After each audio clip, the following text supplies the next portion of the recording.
है ना? आए नहीं है क्या? नहीं, 2 मैंने पर्पसफुली ब्लैंक रखा है। हाँ, वो मैं सोचा तुम लोग सो जाएंगे ना, थेरी है। ऊपर से मजाक मजाक में तुम लंच करके आ गए, तो मेरे को अंदर से ऐसा रियलाइज हुआ कि कुछ तो कांड करेंगे बच्चे। एक तो मेरे को बारी बारी से बच्चे पीछे जाते नजर आ रहे हैं, बहुत ही प्रॉपरली स्कैटर्ड हुए भाई, सबसे पीछे से अलग ही ऐश कर रहे हैं, वो भी इस तरफ। ये वो प्रजाति है जो सामने हुआ करती थी। अभी उनको लगा अब खाना हो गया है, अब सोना ही है। ऐसा नहीं है? फिर ऐसा क्या हादसा हुआ कि तुम लोग सोचे अब पीछे बैठेंगे? क्या ब्रेक नहीं दे रहे इसलिए? अरे 1.5 घंटा ब्रेक दिया मैं। चलो ठीक है, ऐसा बराबर चल रहा है बाइक। चलो फिर नेक्स्ट चैप्टर स्टार्ट करते हुए अपन। कहाँ गया चैप्टर? रहेगा वो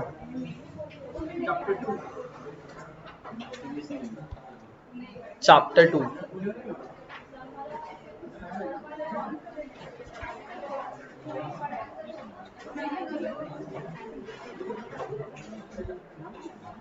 अच्छा, एक बात पता चली है तुमको, ये पूरा चैप्टर नहीं है, ये पार्ट 1 है, आज के लिए मारा है, इसका पार्ट 2 भी है। अरे बस करो, सेटल डाउन हो गया, मतलब कितना मस्ती करते हैं।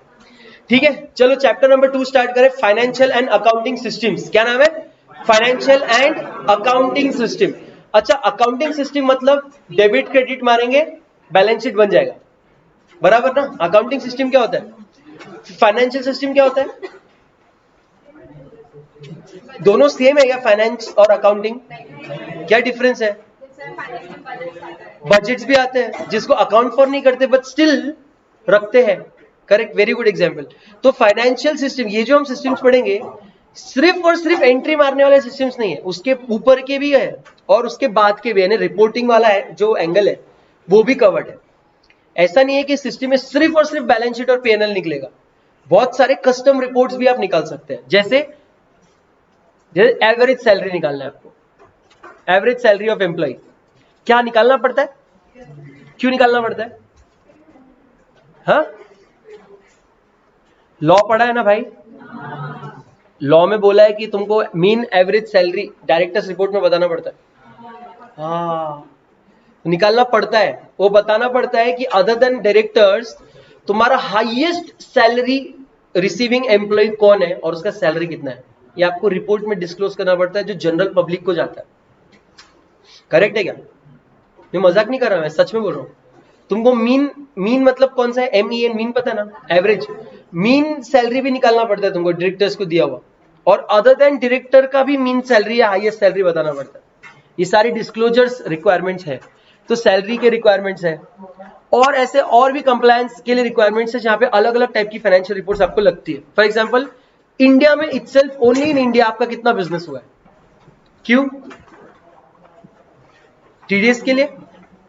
अरे भाई लोग, TDS सिर्फ इंडिया में ही कटेगा ना, कि बाहर भी काटते हो आप? कटता भी होगा तो क्या आप उसको TDS बोलते हो? तो आपको कंट्री वाइज या रीजन वाइज भी नया निकालना पड़ सकता है। क्या GST में आपको पर्टिकुलर लोकेशन के हिसाब से निकालना पड़ सकता है? GST सेंट्रलाइज है ना, बट निकालना पड़ता है फिर भी, है ना? और ये सारे रिपोर्ट्स भी क्या फाइनेंशियल रिपोर्ट्स है? क्या ये सारे रिपोर्ट्स भी ऐसे सॉफ्टवेयर से निकलते होंगे जिसको हम फाइनेंशियल सिस्टम बोलते हैं? यस।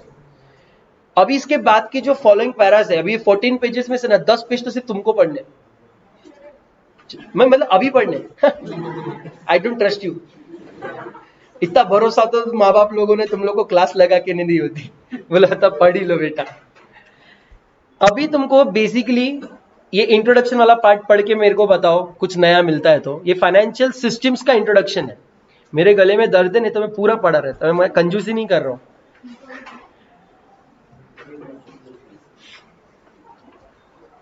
और नीचे हाथी भी निकाला है मैंने तुम्हारे लिए, दिख रहा है क्या तुम्हारे पेजेस में? हाथी,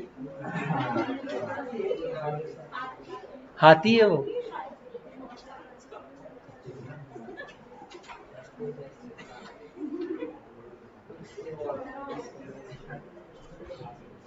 वो बोलते हैं जब तक ओवरऑल पिक्चर नहीं देखते हैं आपको समझ में नहीं आता आप क्या देख रहे हो।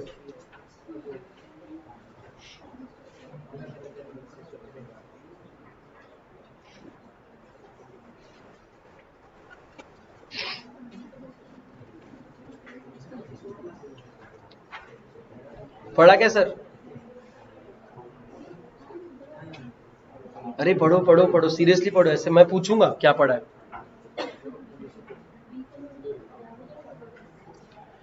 Human resource is also a part of financial accounting and financial systems. Is it true or false?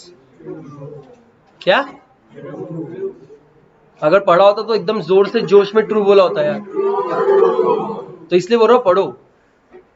इधर लिखा है, लिखो ह्यूमन रिसोर्स, इन्वेंट्री, CRM।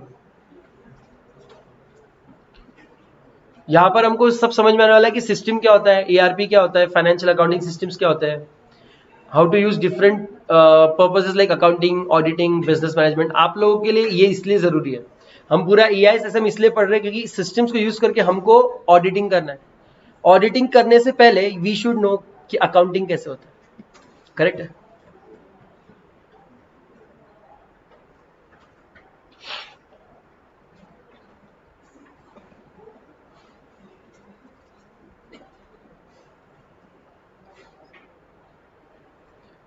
बहुत अच्छा। ये देखो क्या बोल रहे थे, ये अंडरलाइन करो ये वाला।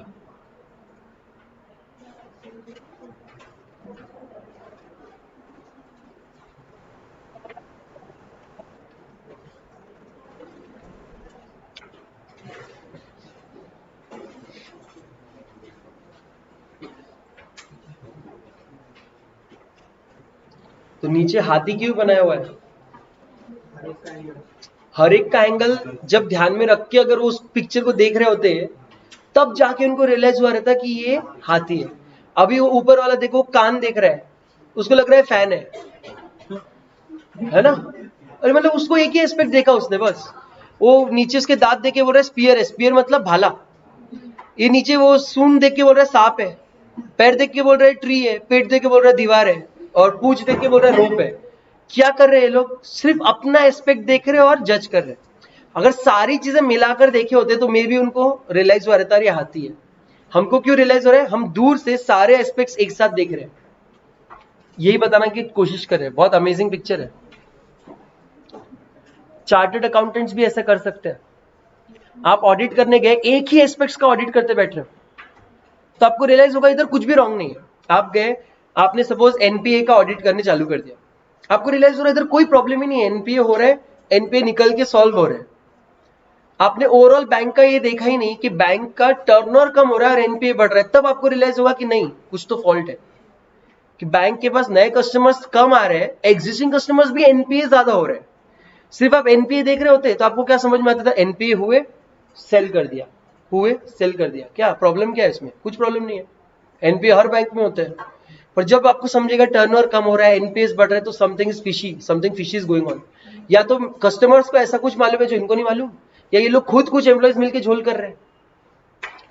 कॉर्पोरेशन बैंक पता है कुछ 2017 में there was a case, ATM उस टाइम पे लिंक्ड नहीं थे उनके।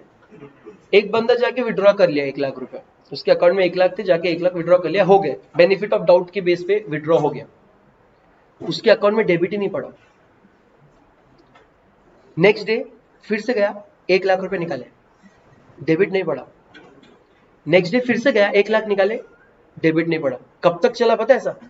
27 days.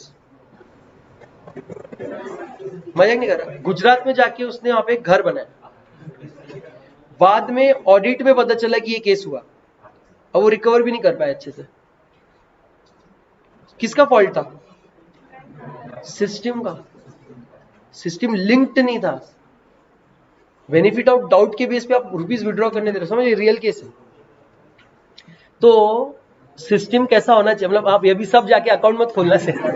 This problem has been clearly solved.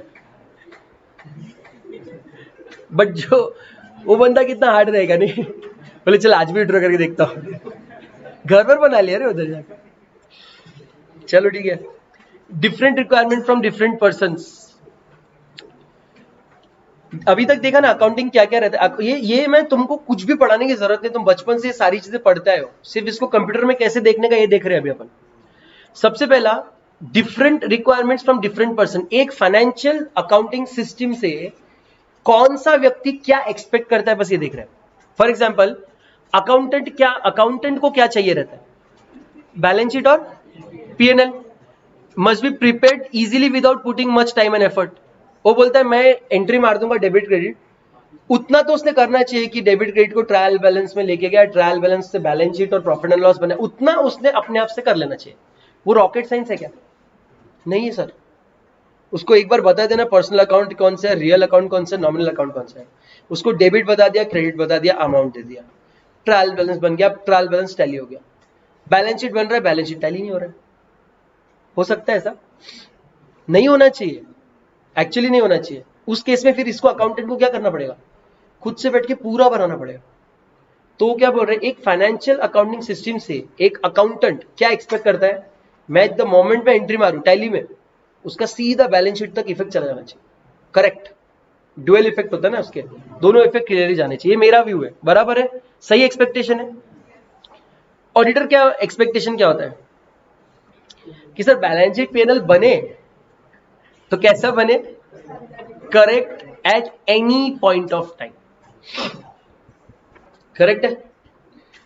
Business managers का और ओनर्स का क्या व्यू है? I need right information at right point of time for right decision making. कोई ज्यादा एक्सपेक्ट कर रहेगा कुछ? बस। तो कैसा फाइनेंशियल अकाउंटिंग सिस्टम होना चाहिए जो ये सारे रिक्वायरमेंट को सक्सेसफुली फिलअप करे? मेरे को बताओ, what do you mean bye ERP? कभी सुना है? Enterprise resource. ये सॉफ्टवेयर होते हैं, क्या करते हैं? नहीं सर। तो इन्वेंट्री कम हुई ये नहीं करते हैं। हाँ, परचेज की अगर मिनिमम ऑर्डर क्वांटिटी रहती है वो भी इन्वेस्टिगेशन करेगा, परचेज करना पड़ेगा, बराबर होता है।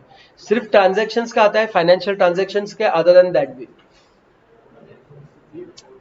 सिर्फ फाइनेंशियल ट्रांजैक्शंस का आता है या अदर देन फाइनेंशियल ट्रांजैक्शंस का भी आता है?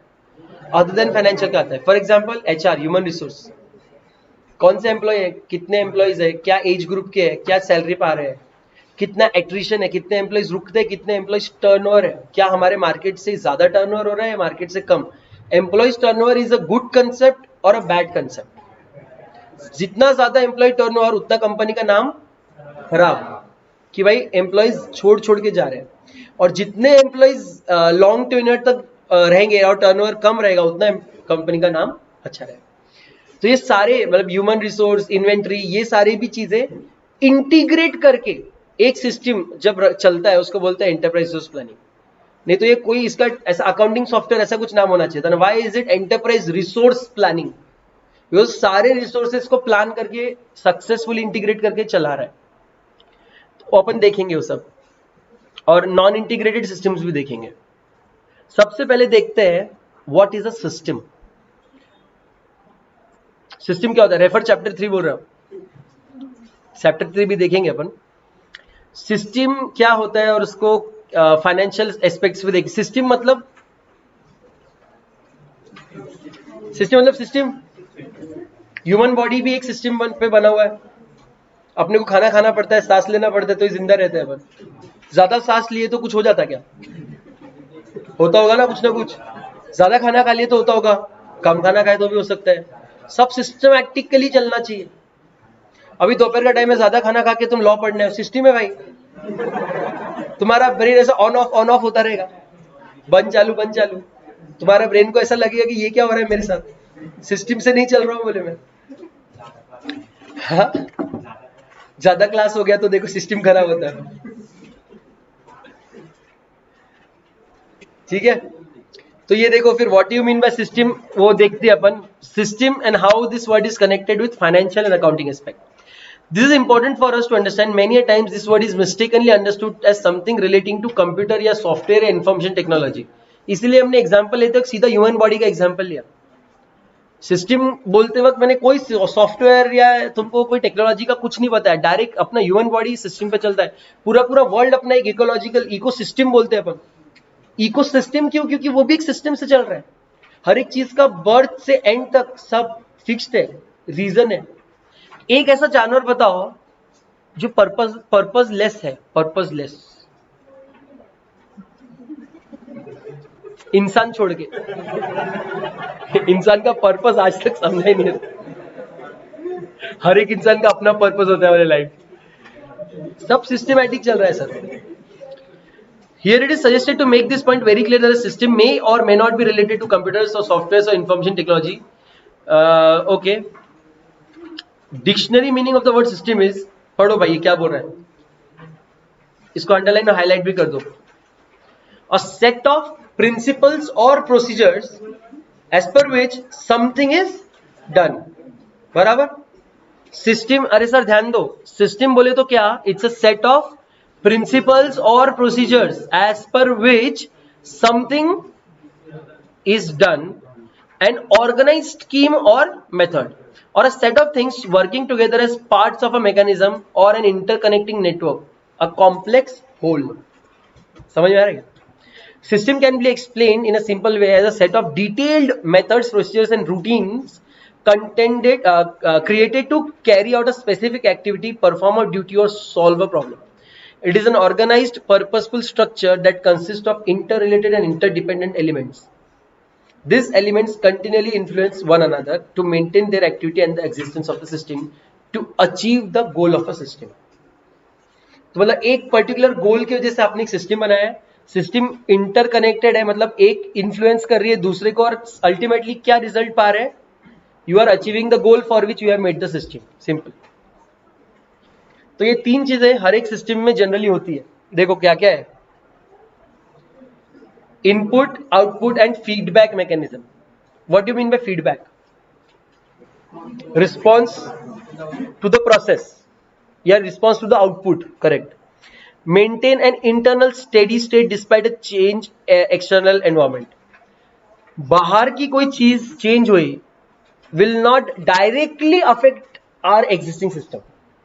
हमारा सिस्टम तब तक वैसे ही काम करता रहेगा जब तक आप मैन्युअली सिस्टम को चेंज ना करो। That is how it is suppose to be. Otherwise क्या होगा, अदरवाइज इट इज अनसिस्टमैटिक। अगर हर एक एक्सटर्नल चेंज पे अगर आपका प्रोसेस चेंज हो रहा है, then you are not working as a system, you are working unsystematically. क्यों? क्योंकि आप खुद प्रेडिक्ट नहीं कर सकते एक्सटर्नल चेंज क्या आएगा। जो भी एक्सटर्नल चेंज आएगा उसके हिसाब से अपने सिस्टम अगर चेंज हो रही है तो वो सिस्टम नहीं, अनसिस्टमैटिक है। Have boundaries that are usually defined by the system observer. System में कंसिस्ट ऑफ सब सिस्टम्स, ये उसके छोटे बच्चे रहते हैं। सिस्टम के अंदर सब सिस्टम्स रहती है, एक एक सब सिस्टम अपना अपना काम कंप्लीट करती है, तब जाके ओवरऑल सिस्टम का काम कंप्लीट होता है। For example, input, process, output, system हो गया। मैंने कुछ इनपुट डाला, कुछ प्रोसेस हुआ और आउटपुट मिल गया, ये पूरा सिस्टम है। इनपुट डालने के लिए मेरे को इनपुट फॉर्म में डिटेल्स भरने पड़ते जो वैलिडेट करके इनपुट को सक्सेसफुली अंदर लेता है। ये एक सब सिस्टम है, इसको बोलते हैं इनपुट वैलिडेशन सब सिस्टम। ऐसा ही प्रोसेसिंग का भी सब सिस्टम है, ऐसा ही आउटपुट का भी है। वो देखते हैं कि आउटपुट सही आदमी को मिल रहा है कि नहीं, तो आउटपुट भी वैलिडेट होता है। तो ये सारे सिस्टम के अंदर अपने अपने मल्टीपल सब सिस्टम्स होते हैं जो क्रोनोलॉजिकली ऑर्डर से काम करके सिस्टम का काम पूरा करते हैं।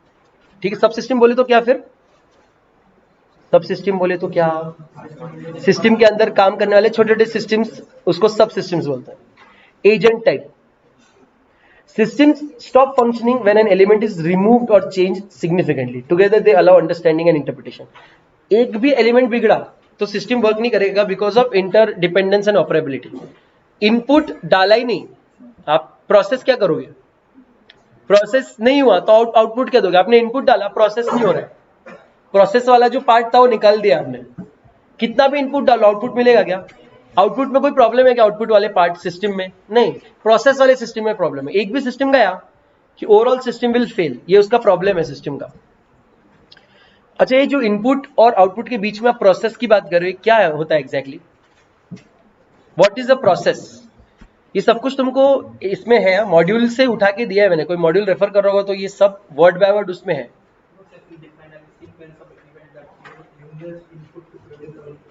हाँ हाँ हाँ हाँ हाँ। क्या बोले हो? मेरे को 3 इडियट्स याद आ गया वो चेन वाला मशीन मशीन का काय का डेफिनेशन है और system in the systems engineering arena a process defined as sequence of events that uses inputs to produce output मजा आ गया सोच के ये क्या है ऐसे सीक्वेंस ऑफ इवेंट्स है जो इनपुट को यूज करके आउटपुट आपके हाथ में दे देते हैं उसको बोलते हैं प्रोसेस क्या ये प्रोसेस के लिए आपको कोडिंग करना पड़ता होगा आप उसको बोलोगे सर मैं आपको नेम एज दूंगा मतलब मैं आपको क्या करूंगा मैं आपको नेम बताऊंगा और डेट ऑफ बर्थ बताऊंगा आप उसको प्रोसेस करना और आप मेरे को नेम और एज बताना बता पाएगा वो बता पाएगा कि नहीं बता पाएगा कैसे बताएगा गिन के कैलकुलेट करेगा डेट ऑफ बर्थ से टुडे के डेट तक जितने डेज है उतना उसका हो गया एज करेक्ट है ना तो इसमें इनपुट क्या रहेगा नेम और डेट ऑफ बर्थ प्रोसेस क्या करेगा नेम को कुछ करेगा क्या नहीं एज इट इज इनपुट से सीधा आउटपुट में गया अब एज के लिए क्या करेगा काउंट करेगा डेट ऑफ बर्थ से लेके टुडेज प्रेजेंट डेट तक और प्रोसेस करने का आउटपुट क्या देगा नेम एज इट इज गया और एज क्या वो डेज में दे सकता है ईयर में दे सकता है सेकेंड्स में दे सकता है इंटरनेट कहां गया एक सिस्टम बताता हूं तुमको अमेजिंग वाला amazing internet also works on a system bro मेरा लैपटॉप भी सिस्टम पे वर्क करता है कौन सी मत पूछना ये करता मैं अभी कनेक्ट हो गया कनेक्ट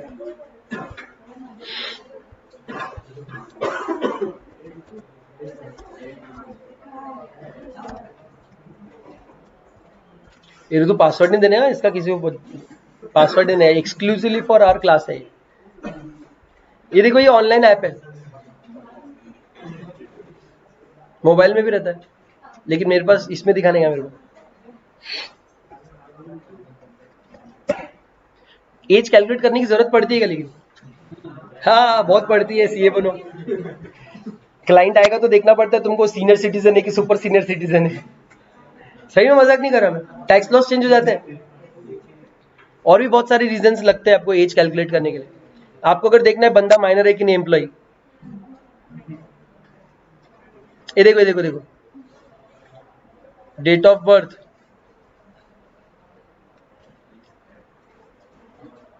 ये में कुछ तो भी बंदा है भाई अपना बर्थडे बता रहे थे क्या डालू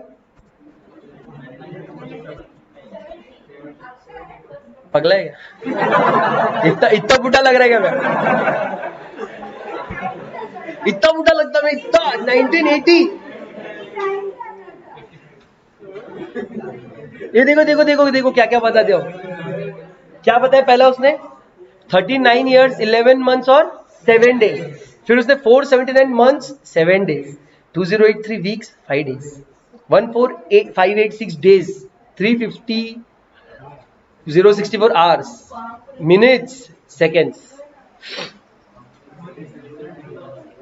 क्या किया रहेगा उसने प्रोसेस कुछ नहीं है सिर्फ कैलकुलेट किया क्या इसमें ये लीप ईयर भी कैलकुलेट करेगा यस ये सारे कोडिंग दिए रहेंगे उसने मजा आ गया किसी को अपना एज पता नहीं है गिन के बताओ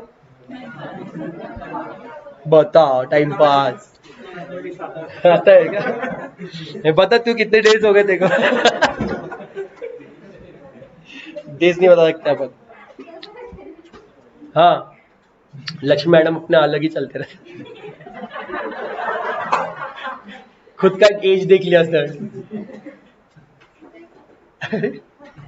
चलो फिर देखते हैं this is a broad definition and can include sequence of mechanical as reading a file and transforming a file to a desired output format taking to customer order filling that order क्या filing है क्या है and filling मतलब क्या होता है अभी filling the order details fill up करना ओके इशूइंग कस्टमर्स इनवॉइस, ये सारा काम करना एक प्रोसेस है.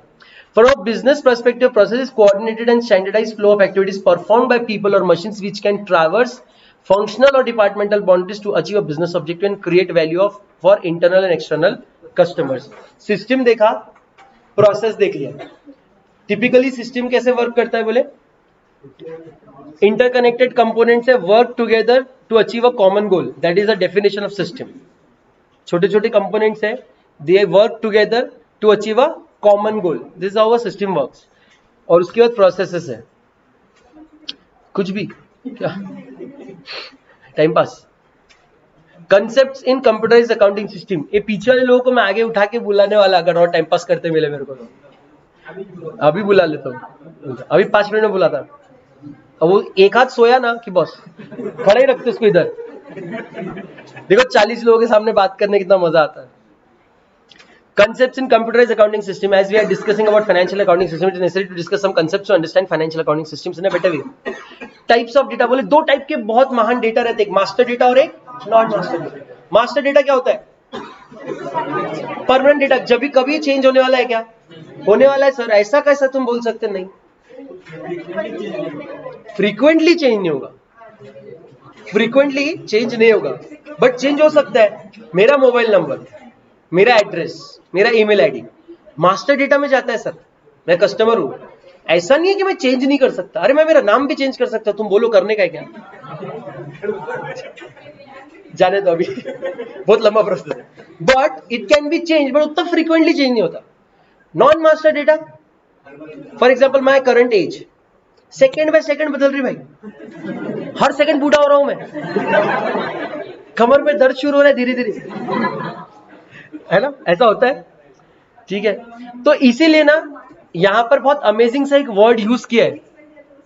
हाँ, ये देखो, रिलेटिवली परमानेंट डेटा बोला.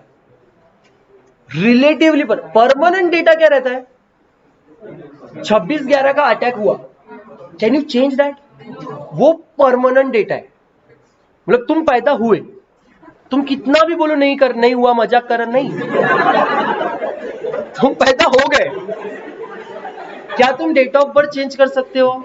यस, तुम कर सकते हो, कर सकते हो. आपका डेट ऑफ बर्थ गलत है, मेरा खुद का गलत है, मेरे डॉक्यूमेंट्स पे गलत है. आलस आ रही है इसलिए मैं चेंज नहीं कर रहा हूं, लेकिन आइडियली आई शुड चेंज. और मास्टर डेटा मेरे को हर बैंक अकाउंट में जाके चेंज करना पड़ेगा. बट तुम एक्चुअल डेट ऑफ बर्थ जो तुम रियल में पैदा हुए, क्या वो चेंज कर सकते हो? नहीं कर सकते. ये फैक्ट है. परमानेंट डेटा है. देखो, परमानेंट डेटा, फिर आता है master data which is relatively permanent, और फिर आता है non master data which is non permanent. अगर मैं एक अकाउंटिंग एंट्री मार रहा हूं, ठीक है, नीचे मारा है वैसे उसने, सपोज कैश सेल्स का एंट्री बताओ. कैश सेल्स का एंट्री बताओ, हाथ ऊपर करो. हाँ भाई, कैश सेल्स को डर रहा है क्या भाई? क्या अकाउंट डेबिट होगा भाई? Cash account. देवा, क्या क्रेडिट होगा? ठीक है. अब यहां पे कैश अकाउंट प्री डिटरमाइंड रहेगा. कैश अकाउंट रियल अकाउंट है, नॉमिनल अकाउंट है, पर्सनल अकाउंट है. और दूसरा है sales account. Sales account real, personal, nominal. क्या ये पहले से सेट रहेगा? इसको आप चेंज करेंगे. मास्टर डेटा को ऑलरेडी पता है कैश अकाउंट क्या है और सेल अकाउंट क्या है. क्या चेंज होगा? अमाउंट और डेट और नरे क्यों?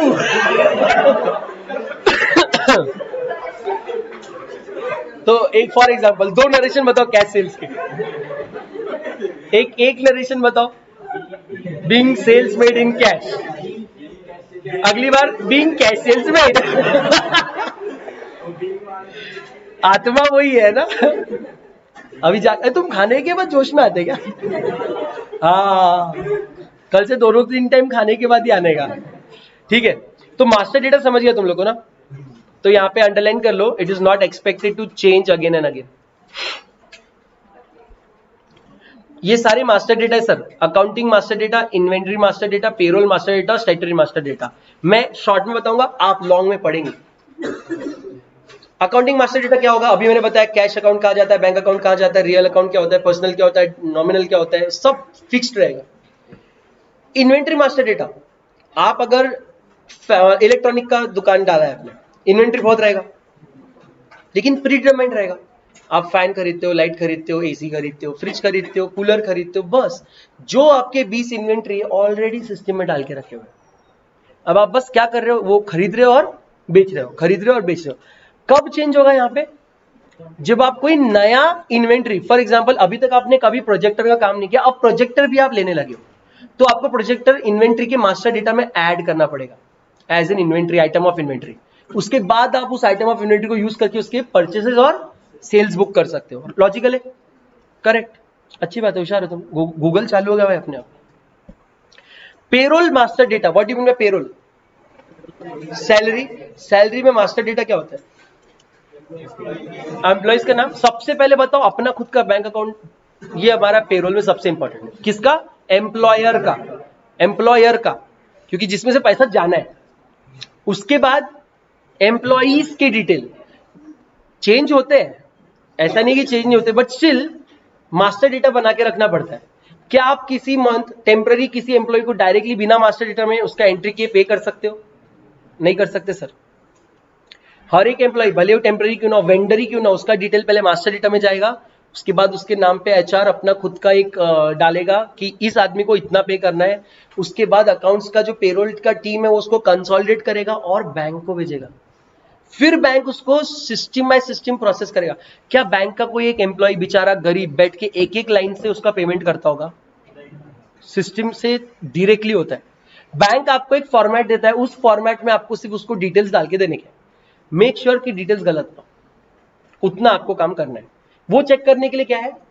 V lookup. वी लुकअप देखा है? वो दो फील्ड को साइड बाय साइड लेके आ सकता है। उसके बाद आप उसको आजू बाजू में देख सकते हो या डिफरेंस में निकाल सकते हो, करेक्ट। उसके बाद स्टैट्यूटरी मास्टर डेटा। स्टैट्यूटरी मतलब क्या? Law related. आपको अगर कंपनी एक्ट, जीएसटी का कोई पर्टिकुलर रेट, ये सब चीजें बार बार चेंज करनी पड़ती है क्या? जब गवर्नमेंट जीएसटी का रेट चेंज करेगी सिर्फ तभी बदलना है। जब टीडीएस का मालूम है 10% काटना है प्रोफेशनल फीस पे, बराबर 10% कटता है। थ्रेशोल्ड भी पता है कि कितना है, 30,000 है। और एक और है एग्रीगेट का 1 लाख है, 75,000 है, 1 लाख है। मैं पूछ रहा, मेरा लॉ का कोई सर अपन मतलब अलग है, पूछ रहा। तो ये सब चीजें चेंज करना पड़ेगा क्या बार बार? नहीं। तो ये सारा मास्टर डेटा है। एक काम करो, 110 की स्पीड लो दिमाग में और ये खटाखट पढ़ लो एबीसीडी।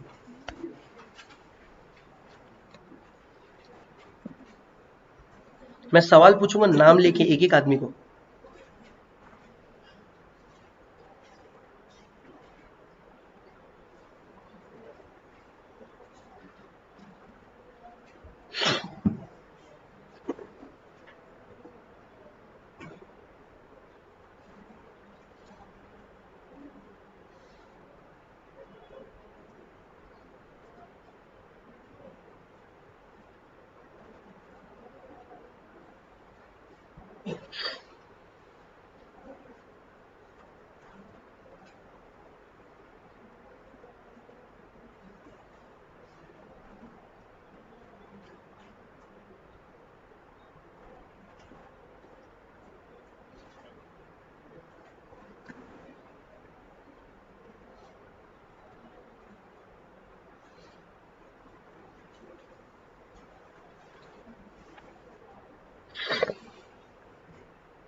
पढ़ लिया? अच्छा,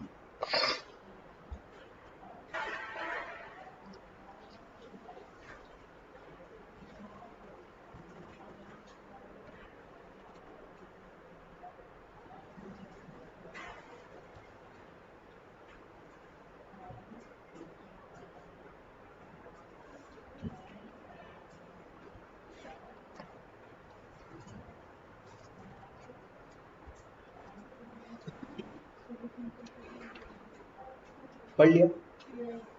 यस। तो अभी मास्टर डेटा समझ में आ गया। स्टैट्यूटरी मास्टर डेटा में क्या क्या एग्जांपल दिए? जीएसटी और टीडीएस, समझ में आ गया सब। नॉन मास्टर डेटा क्या होता है वो भी आप लोग बात कर लिए अपन लोग। नॉन मास्टर डेटा मतलब ऐसा डेटा जो चेंज हो सकता है, वो भी देख लो, नीचे एक बार दिया है वो भी।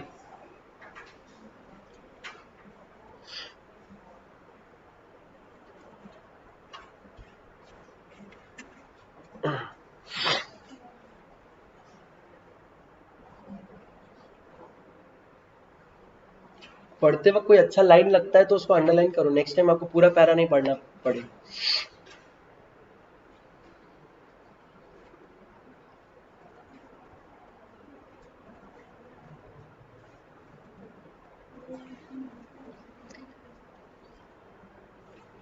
लेट के मत पढ़ो ऐसा लेट के क्या पसर गए क्या पूरा टेबल पे, जागो।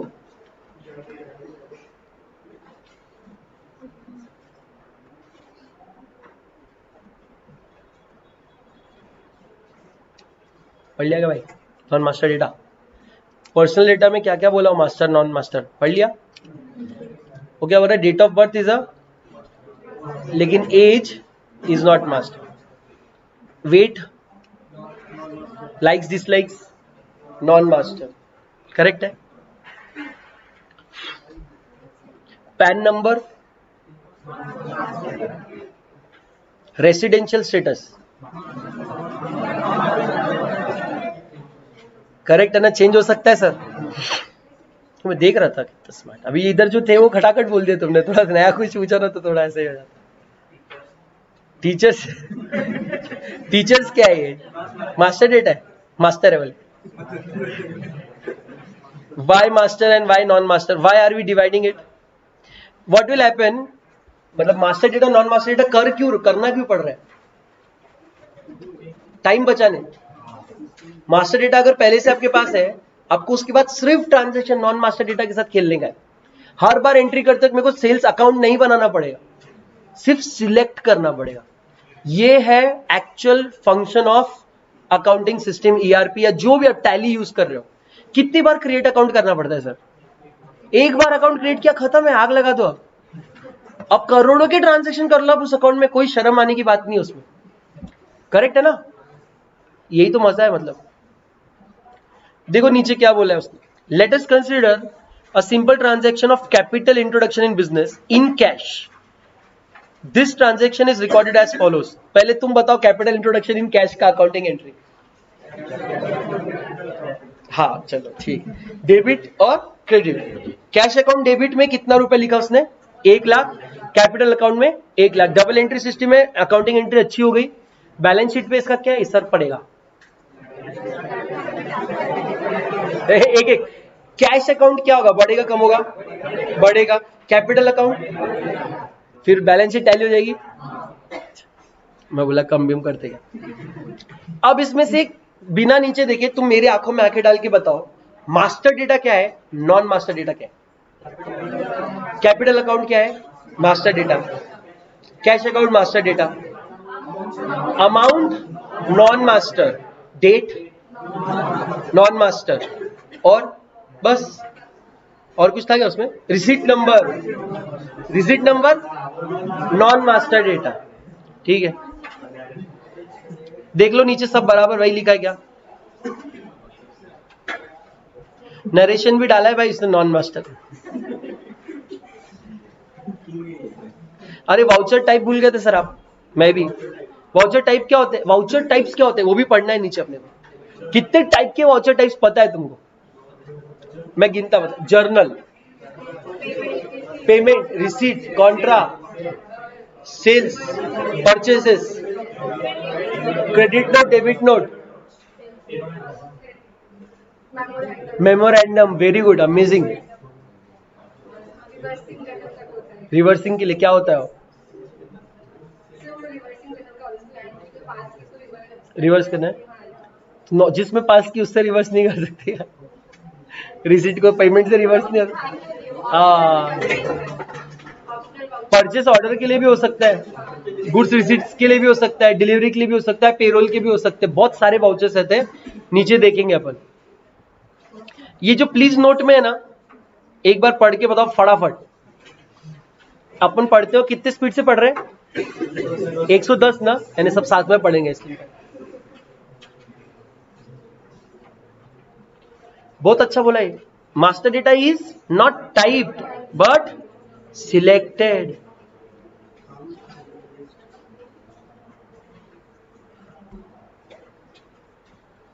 Master data entry is done less frequently. अरे अंडरलाइन भी करते रहो रे बाबा, सिर्फ ब्लाइंडली पढ़ो मत।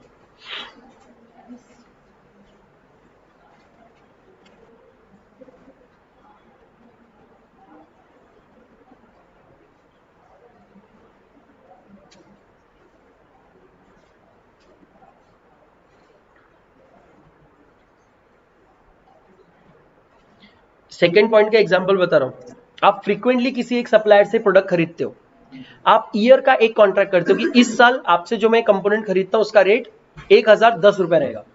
हर कॉन्ट्रैक्ट या हर एक परचेस के वक्त इसके ऊपर नेगोशिएशन नहीं होता है सर, साल में एक बार होता है। करेक्ट है? पूरे साल जितना परचेस करना है करो, रेट क्या पकड़ेगा सिस्टम? सेम जो आपने साल के स्टार्टिंग में डिसाइड करके डाल दिया।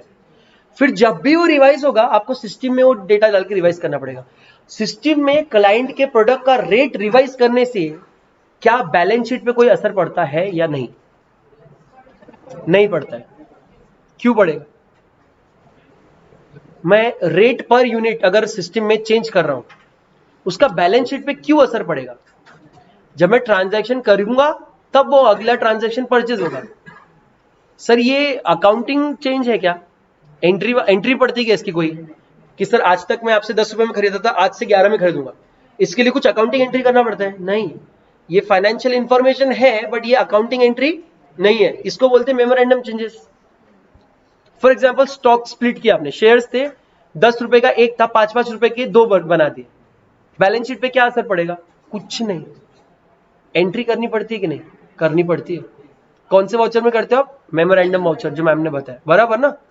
मेमोरेंडम एंट्रीज पता है ना? ऐसी कुछ एंट्रीज हमको मारना पड़ता है जो मारना चाहिए, लेकिन उसका फाइनेंशियल इफेक्ट कुछ नहीं है। ट्रायल बैलेंस पे जब किसी अकाउंटिंग एंट्री का ट्रायल बैलेंस पे अगर असर नहीं पड़ रहा है, वो मेमोरेंडम एंट्री। 100 का स्टॉक 50-50 के दो किए, 50 के दो स्टॉक थे, एक कर दिया 100 का, ये सारे मेमोरेंडम एंट्री, इसका कोई फर्क नहीं पड़ता है। तो फिर for example bonus share issue किया तो ये मेमोरेंडम एंट्री रहेगी। क्यों? कैपिटल पे चेंज हो रहा है, प्लस रिजर्व्स भी, शेयर्स भी चेंज हो रहे हैं, तो वो ध्यान रखना। स्मार्ट है रे बच्चे। पढ़ो पढ़ो फटाफट। कौन सा? ये 2 पॉइंट पढ़ लिए मैंने। तीसरा पढ़ू क्या मैं? चल 2 पॉइंट पढ़ो फटाफट। हाँ। Generally, these are not done frequently as transaction with the voucher itself. Effective control over master data entry would be a 4-eye check. एक आदमी को कितनी आंखें रहती है? तो 4-eye check मतलब कितने लोग चेक कर रहे हैं? 2 लोग। तो जो हम मेकर चेकर का बोलते हैं, ये वो टाइप का कंसेप्ट है। एक पर्सन को एंटायर रिस्पॉन्सिबिलिटी मत दो, वो झोल कर सकता है। 2 लोगों को एक ही रिस्पॉन्सिबिलिटी दो। अब वो उनको अगर झोल कर रहा है तो दोनों को मिलके करना पड़ेगा। अब प्रोबेबिलिटी कम हो गई झोल होने की। मिलके क्या?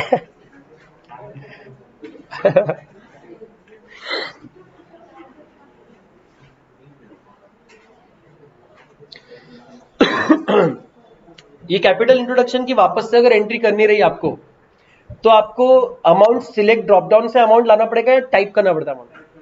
वो लिखा है इधर, ये थर्ड में। आगे पढ़ो रे फास्ट फास्ट।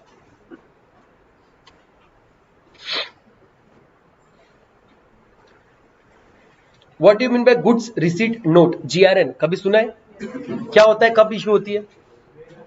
वेयर हाउस में गुड्स जब रिसीव होते हैं तो GRN होता है। वो GRN के बेस पे, करेक्ट। क्यों? क्योंकि आप जो डिफॉल्ट या डिफेक्टिव पीसेस आए आप उसको रिसीव करते ही नहीं, वापस भेज देते हो। तो हो सकता है परचेस ऑर्डर में 100 इन्वेंट्री है और गुड्स रिसीट में 98 है, बराबर है? 2 आप वापस कर दिया, पॉसिबल है क्या? आप इनवॉइस 98 का रेस करेंगे, पेमेंट 98 के हिसाब से करेंगे, लॉजिकल है। क्या ऐसा हो सकता है कि 100 का माल मंगाया था ऑर्डर में और 110 रिसीव हुए? Can a GRN be more than purchase order? Yes it can B. कभी कभी वेंडर्स ज्यादा बेच के रखते हैं, बोलते आपके पास रखे रहने दो, अगले ऑर्डर में से कम कर देंगे। ये प्रैक्टिकली बात कर रहा हूं मैं, हम लोग ऑडिट करने जाते हैं, हमने भी ये केसेस देखे। क्या होता है वहां पे? फिर आपको एक और परचेज ऑर्डर इशू करना पड़ता है for remaining quantity. Of course अब GRN ऐसा, see you have to tally the stock. हम लोग अभी छोटे ऑडिट करते हैं, हमको नहीं समझ में आता, बट बड़े कंपनी में you can not keep this, एक सिंगल स्टॉक भी आइडल नहीं रख सकते।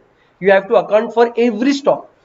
वो वापस किया हो, लाया हो, नहीं मंगाया था, जबरदस्ती क्यों ना मिल गया हो, गलत स्टॉक भी आया ना तो भी उसको पहले रिसीव करने का और सेंड करने का। भाई गलत स्टॉक था, वापस कर दिया, कोई अकाउंटिंग ट्रीटमेंट नहीं, नहीं नहीं नहीं, it doesn't work like that. Business है। पढ़ो आगे पढ़ो।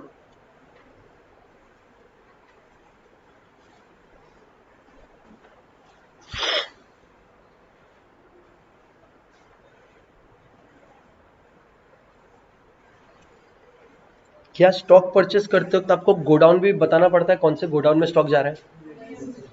क्या हो सकता है आपके पास एक ही गोडाउन है? क्या हो सकता है वो एक godown automatic drop down list में ऑलवेज सिलेक्टेड हो रहा है? कोई प्रॉब्लम है?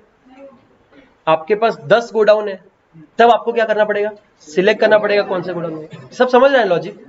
मैं बोला तुम बहुत स्मार्ट होते जा रहे हो लाइफ में, अच्छे अच्छे टीचर से पढ़ रहे हो ऐसा लग रहा है मुझे। ओके, आगे बताओ।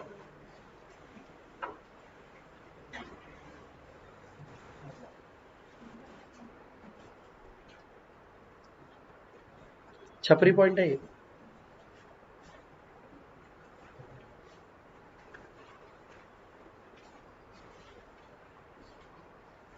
बहुत मजेदार केस है सर, ये प्रैक्टिकल लाइफ में बहुत बहुत ज्यादा मतलब दिमाग जिंदगी झंड कर देता है। मजाक नहीं कर रहा मैं, ऐसे अकाउंट मिलते, cash account, cash account, cash account, और भी पता नहीं ऐश अकाउंट।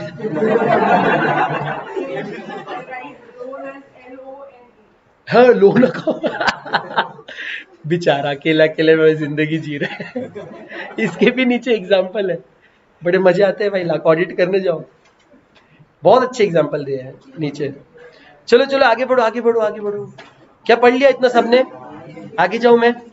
अरे वाउचर टाइप मैं क्या बताएगा, तुम मेरे को बताओगे लाइफ में। क्या तुमने कभी लाइफ में कॉन्ट्रा वाउचर सुना है? Cash to bank, bank to cash, cash to cash, bank to bank. Cash to cash accounting entry होती है,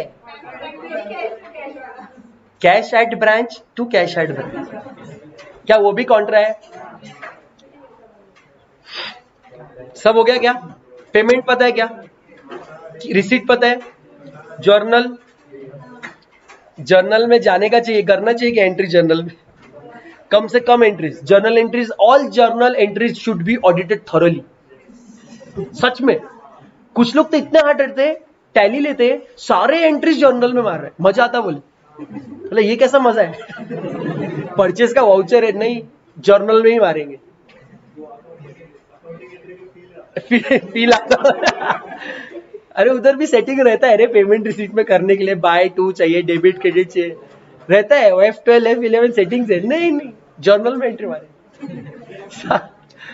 तो ऐसे टाइम पे ना उनको सिखा देना, बोला सर हम सीए है, नहीं चलेगा, हम ऑडिट रिपोर्ट साइन नहीं करेंगे, बोल देने का डायरेक्ट, डरने का नहीं।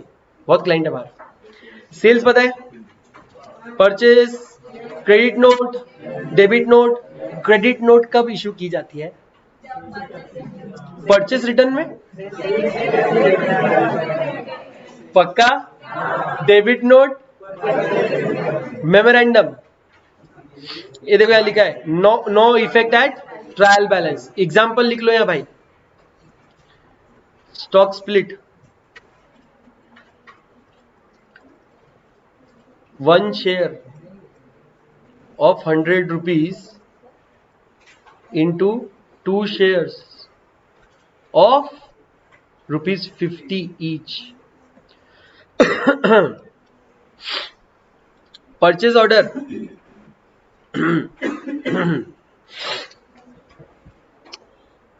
जाग रहे हैं पीछे में लोग? अरे वाह, सामने भी जाग रहे हैं, बीच में भी जाग रहे हैं, सब जाग रहे हैं। हाँ क्या है परचेज ऑर्डर? क्या है? अरे परचेज ऑर्डर क्या होता है? कुछ खरीदने का उसका ऑर्डर दो। क्या है? Sales order. स्टॉक जर्नल पता है? स्टॉक जर्नल क्या होता है? इसमें देखो लिखा है यहाँ पे, physical movement of stock from one location to another. Sale purchase तो है ही, विद इन फैक्ट्री भी मूवमेंट हो रहा है तो स्टॉक जर्नल पता चलना चाहिए, विद इन गोडाउन मूवमेंट भी यहाँ पे पता रखना चाहिए। फिजिकल स्टॉक, अच्छा what do you mean by physical stock then? Physical stock actual वहां पे अभी कितना है? क्या फिजिकल स्टॉक और स्टॉक जर्नल में डिफरेंस हो सकता है? क्या उसके जिम्मेदार कौन होंगे फिर? जो स्टॉक मैनेज करे। इसलिए हम लोग को स्टॉक ऑडिट करने भेजा जाता है, तो हमको रियलाइज होता है कि स्टॉक एज पर books are more than stock physically. तो हम लोग क्या रिपोर्ट करते हैं, सर आपके स्टॉक्स चोरी गए या फेक अकाउंटिंग एंट्री की जा रही है। तो there is a possibility of fraud. अब एक काम करो, फॉरेंसिक ऑडिट करवा लो और अपना बिजनेस कार्ड दे देने का कि हम भी करते हैं। ये मजाक कर रहा भाई, बट ऐसा रिपोर्ट कर सकते हैं। फिजिकल स्टॉक टेकिंग लिया है कभी किसी ने? किया है फिजिकल स्टॉक टेकिंग? और बहुत मजा आता है यार। नहीं कर रहा है? किया था? हाँ मतलब वो देखिएगा, एक एक फिजिकली गिनते हो। मैन्युफैक्चरिंग यूनिट का किया है क्या? सुना है। सपोज एक लोखंड की प्लेट है, एक साथ 100 प्लेट रखी रहती। नहीं, हाँ मतलब लिटरली एक तो भी लाइन गिनना पड़ता है तुमको, फिर multiply by number of lines, फिर एक आध लाइन में ऊपर कम ज्यादा रहता है, वो माइनस प्लस एडजस्ट करो, फिर वो पर्टिकुलर जो स्टॉक है उसका कोड रहता है, वो कोड से आपके बुक्स ऑफ अकाउंट में मैच करो। कम या ज्यादा आया, रिपोर्ट आस्क व्हाई। कभी कभी देखो मशीन के अंदर लगे होते हैं कुछ पार्ट्स, तो बोलते हैं सर जितना कम आ रहा है उतने मशीन में अंदर है, प्रोसेस चालू है। क्या स्टॉक टेकिंग के लिए सारा प्रोसेस बंद करके स्टॉक टेकिंग किया जाता है? हो सकता है वर्क इन प्रोग्रेस में भी कुछ प्रोडक्ट्स यूज कर रहे हो, but you have to tally this. यही तो अपना अपना दिमाग यही लगता है। फिजिकल स्टॉक डिलीवरी नोट कब मिलता है? ये कस्टमर देता है अपने को, जब अपन डिलीवर कर दिए प्रोडक्ट तो उससे डिलीवरी नोट आता है कि सक्सेसफुल डिलीवर हो गया। सेम वैसे रिसीट नोट है, परचेसर अपने से मांगता है। अटेंडेंस क्या लेना जरूरी है? उससे क्या डिसाइड होगा? Payment, payroll. आपको पता ना कुछ कुछ छुट्टियां भी मिलती है ऑफिस में, सिक लीव, कैजुअल लीव, सुना है क्या कुछ? Public holidays.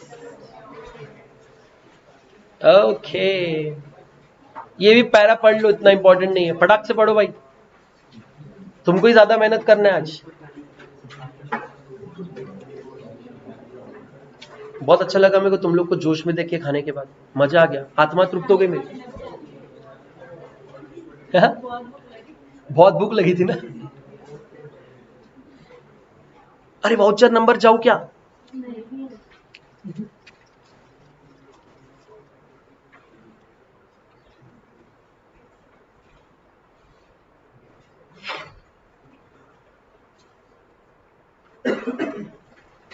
अब जाओ।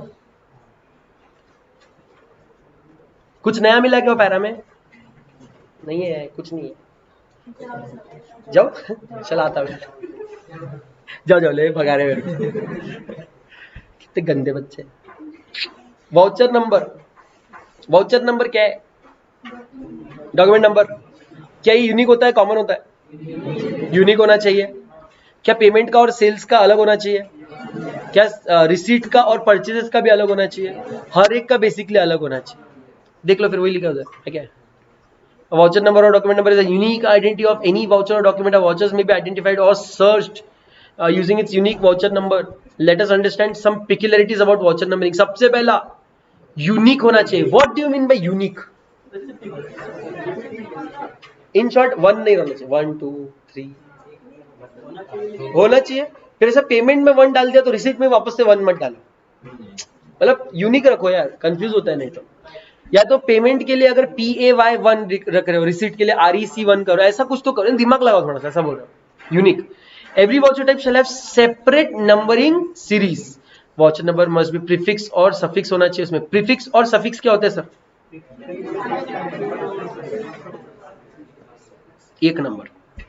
देखो ICPL 2034 1718 बराबर है। ICPL क्या है यहाँ पे, और 1718 2034 actual number of voucher. All vouchers must be numbered serially. मजाक नहीं करना, ये RTO नहीं है कि 8655 रखूंगा मैं हर वाउचर का नंबर। फिर आप चालू कर दिए पहले 8655 08655 08655 0008655 0। मजाक है क्या? कुछ भी करते रहते। All vouchers are recorded in chronological order. Okay.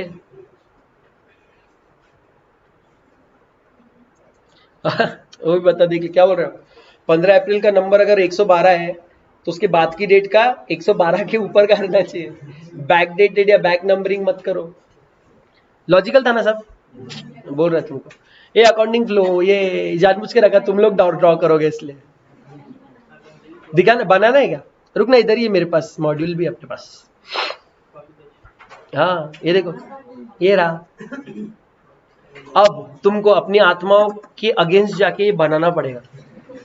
मजाक नहीं कर रहा अभी, ये मैं चाहता हूं तुमको याद रहे। हाँ, होमवर्क नहीं रहता ये। अरे बना, मैं आज की देख लूंगा आपको, मेरे को बड़ा मजा आता है ऐसे करते हैं। मैं सोचा मैं कुछ नहीं लिखने बोलता तुम लोग को, तो थोड़ा करा लेते हैं ऐसा। गंदा मत बनाना पढ़ते देखते आना चाहिए।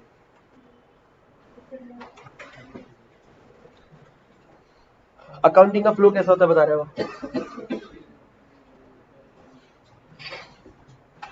सबसे पहला है ट्रांजैक्शन और वाउचर एंट्री। इंसान करते बोलिए।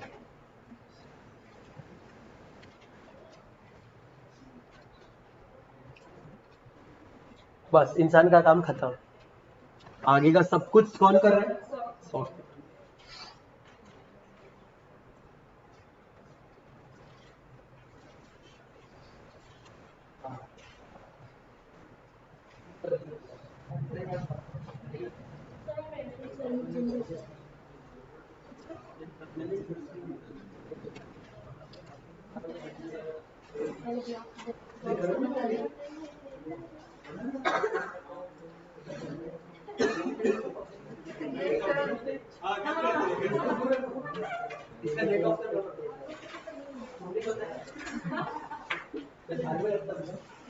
बनाने का भाई लोग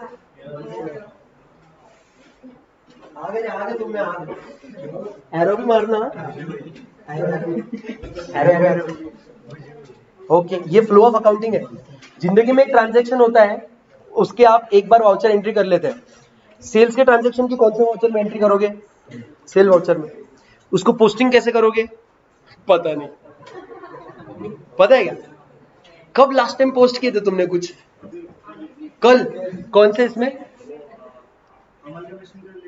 अच्छा, और एंट्री करके फिर जर्नल लेजर में गए क्या? अरे नाइस नाइस, मजा आता ना। फिर लेजर से बैलेंस शीट तक तो नहीं गए रहेंगे।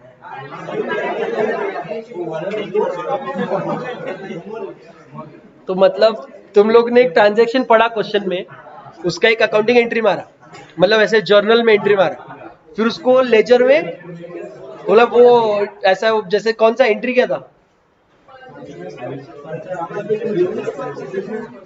बिजनेस परचेस कहाँ? कौन सा था? Amalgamation the nature of what था? मर्जर। तो एंट्री कैसी होती है उसमें एसेट्स की, लेन देन की? अच्छा, बिजनेस परचेस क्या? और वो फिर एडजस्ट क्या में करते? कौन से अकाउंट में एडजस्ट करते? रिजर्व में? General reserve, capital reserve, reserve, capital reserve. तो फिर ये सारे एंट्री किए, लेजर में सबका पोस्टिंग कर दिया। उसके बाद ट्रायल बैलेंस। ट्रायल बैलेंस में जाता है, मैं बता रहा हमने नहीं बनाया, मैं क्या करे? ट्रायल बैलेंस कैसे बनता है सर? लेजर्स का बैलेंस। तो अच्छा, लेजर में क्रेडिट बैलेंस है, इसका मतलब क्या है? डेबिट जाता है कि क्रेडिट जाता है? चार्टर्ड अकाउंटेंट्स, क्रेडिट बैलेंस है मतलब क्रेडिट बैलेंस है, क्रेडिट ज्यादा है। क्या है ये? क्या है ये? चार्टर्ड अकाउंटेंट ना? ऐसे अच्छा हुआ क्लास के अंदर बेइज्जती हो रही है। ओके, करेक्ट बोला था। उसके बाद सारे डेबिट और क्रेडिट्स बैलेंस शीट में चले जाते हैं ना? नहीं, सिर्फ कौन से अकाउंट जाते हैं बैलेंस शीट में? कौन से अकाउंट जाते हैं? और नॉमिनल अकाउंट्स कहाँ जाते हैं? अभी क्लियर है? पहले से बस बोल नहीं पाया था। तो ट्रांजैक्शन हुआ, उसकी अकाउंटिंग एंट्री तुमने कर ली, बाकी posting, balancing, trial balance. Trial balance से पीएनएल और बैलेंस शीट। इसलिए नीचे यहाँ दो डिवाइडेड है। ये जो दो एरोस दिख रहे हैं ना नीचे तुमको, ये इसीलिए यहाँ नॉमिनल अकाउंट है, यहाँ पे पर्सनल और रियल अकाउंट है। लिखने की जरूरत नहीं मैम, तुमको पता है बोले ना तुम।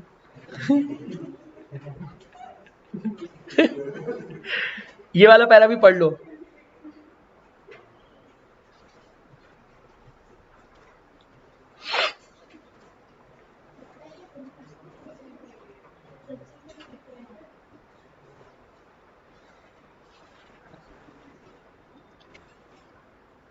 ये उधर भी है अपने नोट्स में, है ना?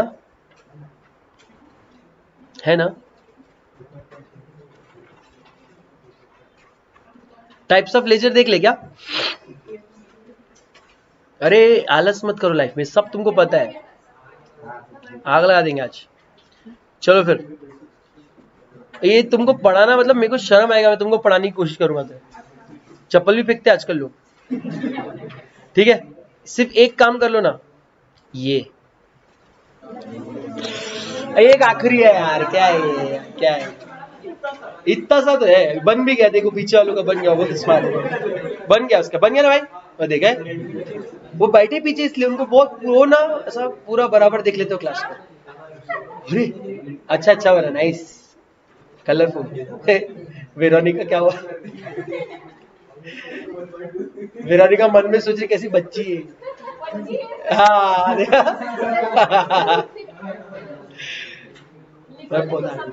मैं ओमनी प्रेजेंट है। लेजर में दो टाइप रहते हैं बोले, डेबिट बैलेंस और क्रेडिट बैलेंस। अभी अभी तुमको पता चला क्रेडिट बैलेंस कैसा होता है, डेबिट बैलेंस। अच्छा, डेबिट में असेट और एक्सपेंस रहते हैं, क्रेडिट में इनकम और लायबिलिटी रहती है, ये भी पता है ना तुमको? नहीं पता था? अल्लाह, ये सारा सब कुछ कहा जाता है। एरो सही से मारना है यार।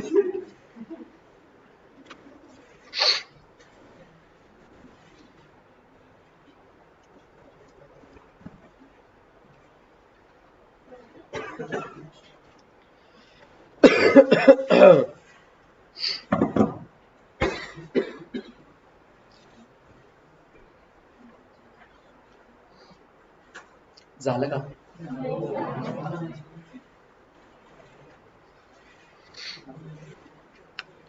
बहुत ही मेहनती बैच आई, पता है, तुम लोग बहुत स्मार्ट बच्चे। सही में कभी कभी मैं सोचता इतना कैसे बैठ जाता कोई क्लास में। मैं खुद सोच रहा था कि इनको बोर कैसे नहीं हो रहा। मैं टाइम पास करता हूँ तो मैं मालूम मेरे, बट गाना लगाओ। 5 दिन में कोहराम मचाते हमने।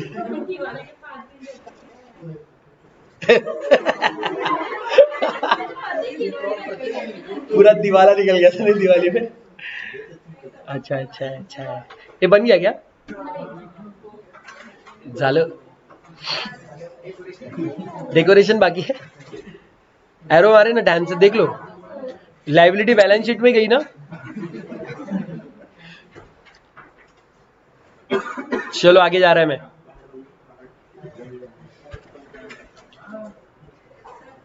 अच्छा रुक जाता, मेरा क्या, इल्लो इल्लो, कलर बाद में करना साक्षी,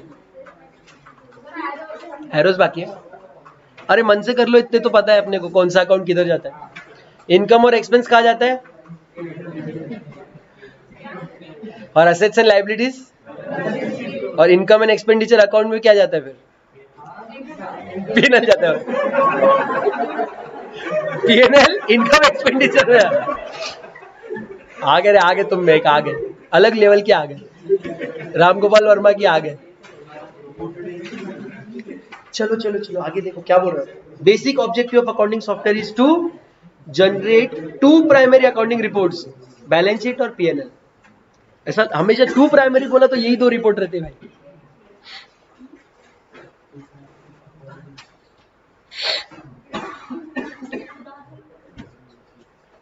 पढ़ लो आगे फटाफट, कुछ मिलता है क्या अच्छा देखो।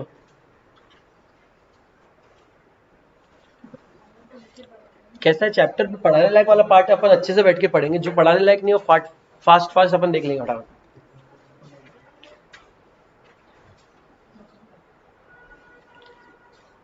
लेजर ग्रुपिंग भी अच्छा एक कंसेप्ट है। जिन लोगों ने टैली यूज किया उनको लेजर ग्रुपिंग का समझा रहेगा। तो अगर तुमको एक तुमने प्रोडक्ट खरीदा है सपोज मिस्टर प्रेमलाल से, तो मिस्टर प्रेमलाल का अकाउंट बनाना पड़ेगा। कौन से कैटेगरी में बनाओगे, डेटर्स या क्रेडिटर्स? पक्का परचेस किया है, सन्ड्री क्रेडिटर्स। सन्ड्री क्रेडिटर्स कौन से, उसका सब लेजर क्या है, मतलब वो किसके अंदर बनता है?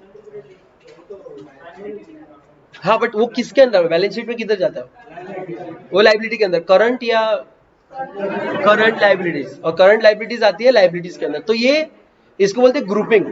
तो हमने क्या किया, लाइबिलिटी को पहले इक्विटी, नॉन करंट, करंट, फिर करंट के अंदर भी अपन ने फिर सन्डी डेटर्स होगा, बिल्स पेएबल होगा, और क्या रहते हैं भाई?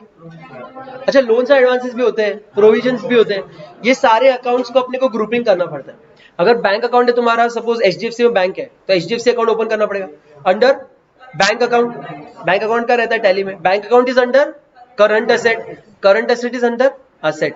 ऐसा वो ग्रुपिंग होता है लेजर, तभी तो बैलेंस शीट टैली होती है। ये भी पढ़ लो, ग्रुप सब ग्रुप। बेस्ट पार्ट इस टैली में आपको सिर्फ कैश अकाउंट अंदर कैश अकाउंट, वो अपने आप कैश अकाउंट को उसने दिया हुआ है। आप नए भी लेजर सब लेजर्स ग्रुप्स ओपन कर सकते हो, बना सकते हो। टैली बहुत अमेजिंग सॉफ्टवेयर।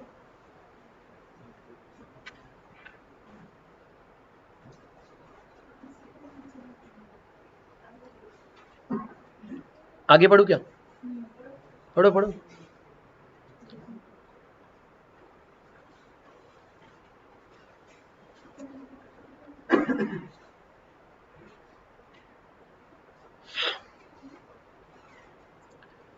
पढ़ लिया?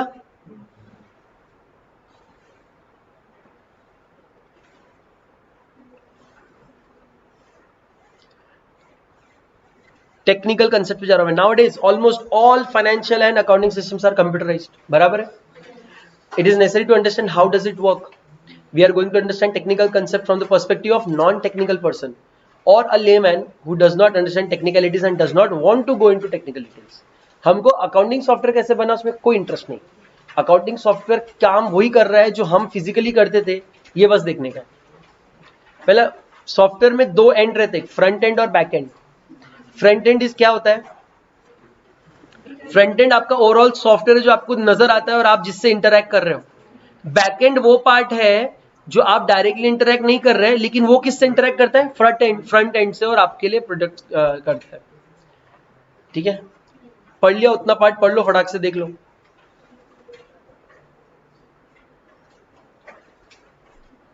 ये भी पूरा पढ़ लो, इफ ये यूजर वाला।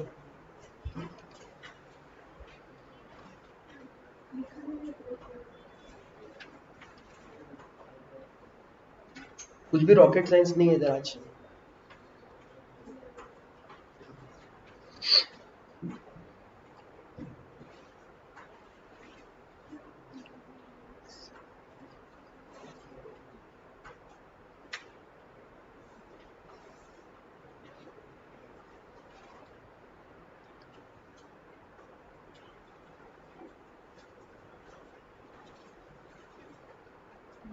पढ़ लिया प्रोसेस, बराबर है? यूजर ने किसको बोला था बैलेंस शीट चाहिए? उसने क्या किया? फ्रंट एंड ने। बैक एंड ने क्या किया? और किसको दिया? फ्रंट एंड किसको दिखाया अल्टीमेटली? सिंपल लॉजिक है, अमेजिंग क्लास। एपीआई, एपीआई ये सॉफ्टवेयर बनने के लिए अगर आप यूज कर रहे हो तो, रिपोर्टिंग के लिए नहीं। एपीआई नहीं, रिपोर्टिंग। आगे जाना है क्या? देखो फिर दूसरा, और ये ध्यान से देखो। अब इसके नीचे ना इलस्ट्रेशन बहुत बड़ा है, तो एकदम गौर से पढ़ो ये चीज। हम लोग अभी एक कस्टमर और एक रेस्टोरेंट की कहानी सुनने जा रहे हैं। A customer will place an order with waiter, waiter captain पता है, ये फ्रंट एंड है, and not with the cook, ये कौन है? Back end. Waiter will receive the order and pass it on to the cook in the kitchen. Cook will process the food as per requirement and hand it over to the waiter. Waiter will serve the food to the customer. कल हमने ये cook, customer और waiter देखा, किसका काम कर रहा है? वीपीएन का। वीपीएन का था? एपीआई का था? एपीआई का था, वीपीएन नहीं था, एपीआई था। एपीआई क्या कर रहा था? आपसे आपके क्वेरी लेके गया, आगे जाके बताया, उनसे आंसर लेके आया, आपको आके बताया। ये वही काम कर रहा है। समझाने के लिए बोल रहा हूं, याद रखना जरूरी नहीं है। आप why separate front end and back end software? Why not only one? पहला, domain expertise. A waiter is expert इन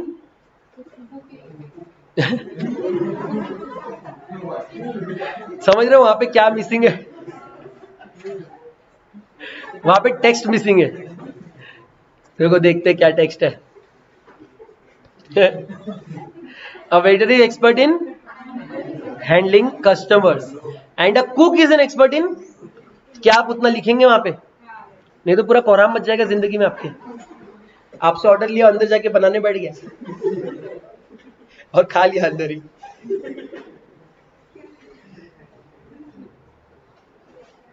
बड़े बड़े शहरों में छोटी छोटी बातें होती रहती। सेनोरिटा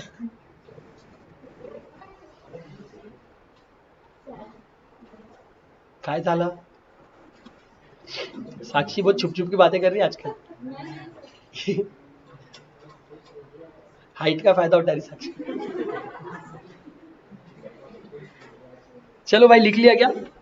अब देखते हैं और क्या क्या गलती है इसमें।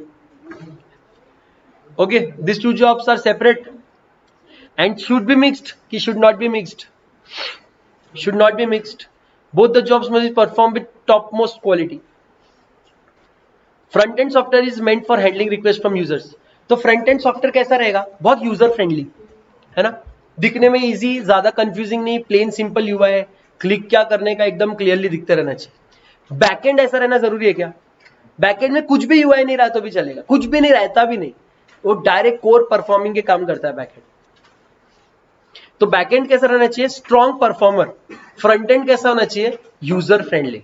दोनों के अपने टॉप मोस्ट क्वालिटी पे करना चाहिए। तुम इंटरनेट बैंकिंग यूज करते हो या तुम यूपीआई के ऐप यूज करते हो? क्या कौन सा ऐप यूज करते हो सबसे ज्यादा? गूगल पे। क्या कुछ प्रॉब्लम है, मतलब कोई और एप्स में कोई प्रॉब्लम है? आपको यूआई जिसका पसंद है आप यूज कर सकते हो। They are all working with NCP, क्या हो, एनपीसीए, एनपीसीआई, और वो सारे मिलके आईएमपीएस बेस पे यूपीआई चला रहे। कुछ अलग कर रहे हैं क्या कोई? आप क्यों फिर दूसरे ऐप यूज करते हो? यूआई की वजह से। अरे फ्रंट एंड आपको एकदम झकास चाहिए, अंगार एकदम।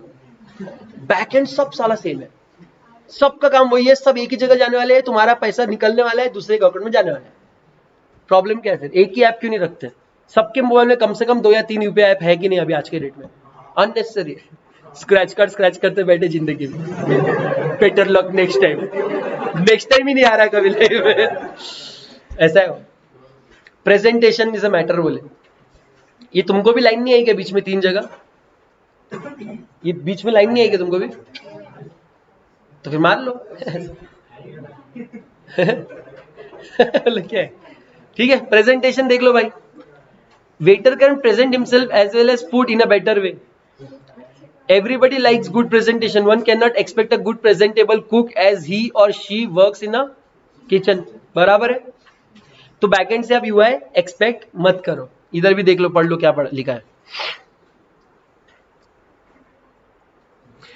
तो अभी बताओ ना, जब आपने डेटा मांगा तो एक्चुअली फ्रंट एंड को जब बैकएंड डेटा देगा, हो सकता है वो एक्सएमएल में दे, करेक्ट? अगर फ्रंट एंड ने आपको एक्सएमएल में डेटा दिखाया, वुड यू लाइक इट? कुछ समझ में आएगा? व्हाट विल हैपन अगर फ्रंट एंड इस एक्सएमएल को एक्सएलएस में कन्वर्ट कर रहा है, एकदम खतरनाक वाला टेबल विद कलर फॉर्मेटिंग, बराबर है? अब क्या आपको ये समझ में आएगा डेटा इजीली? अब ये यूजफुल है कि नहीं आपके पास? तो अगर एक ईआरपी है और आप उसमें बोल रहे हो कि मुझे बताओ कितने एम्प्लॉइज है और उसका क्या एवरेज सैलरी है पर मंथ, वो एक्सएमएल में डेटा आएगा क्या आपको? आपको कैसे आएगा? एक्सेल शीट में क्या क्या आएगा? एम्प्लॉय कोड, एम्प्लॉय का नाम, एम्प्लॉय की एवरेज सैलरी। हो सकता है एम्प्लॉय की लास्ट 12 महीने की सैलरी आए, उसके बाद एवरेज सैलरी का कॉलम है। ज्यादा अच्छा लगेगा तुम लोग को, और कलर फॉर्मेटेड है, मजा आएगा ना? तो अब ये सब बैकएंड ने करके इसको देना चाहिए क्या? बैकएंड ने ये सब करके फ्रंट एंड को देना चाहिए क्या? नहीं, फ्रंट एंड का काम है प्रेजेंट करना, वो कर देगा तुमको जैसे प्रेजेंट करना है। बैकएंड का काम है ये डेटा निकाल के देना पूरे डेटाबेस में से।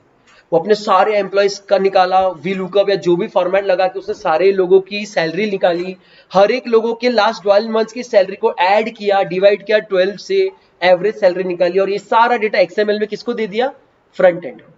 कुछ भी प्रेजेंटेशन डाला उसने वहां पे? नहीं, कोर प्रोसेसिंग। प्रेजेंटेशन किसने ऐड किया? फ्रंट एंड ने। तो आप जो भी ईआरपी सॉफ्टवेयर देख रहे हो, सारा प्रेजेंटेशन यूआई फ्रंट एंड में होता है। बैक एंड कोर कॉम्पिटेंसी, मतलब बैक एंड का जो कोर रहता है वो प्रोसेसिंग है, प्रोसेसिंग पावर। देखो आगे का पॉइंट पढ़ो, यूजर एक्सपीरियंस।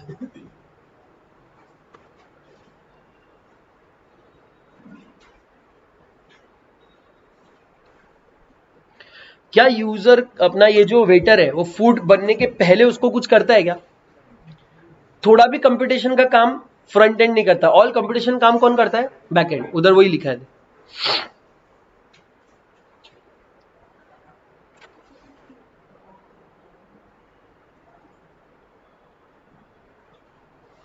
इसके बाद स्पीड वाले पॉइंट में लिखा है कि अगर दोनों काम एक ही आदमी करेगा तो स्पीड ज्यादा लगेगा, तो दोनों काम अलग अलग लोगों को दे दो, स्पीड ज्यादा रहेगा। लैंग्वेज, ये सबसे इंपॉर्टेंट है। आप क्लिक्स कर करके उसको बता रहे हो आपको क्या चाहिए। Actually front end back end को क्लिक करके नहीं बताता है, हार्डकोर क्वेरी लिख के बताता है कि we want this particular information, और बैक एंड उसको क्वेरी को प्रोसेस करके एक रिस्पॉन्स देता है, उस रिस्पॉन्स को फ्रंट एंड प्रेजेंटेबल बना के आपको प्रेजेंट करता है। तो हो सकता है कि आप अगर कुक से डायरेक्टली बात करेंगे तो कुक को कुछ समझ में नहीं आएगा कि इसको चाहिए क्या है, और आप उससे कम्युनिकेट भी नहीं कर पाएंगे। What you will need is a waiter जो आपका बोला हुआ समझे, वो लिखा है लैंग्वेज में।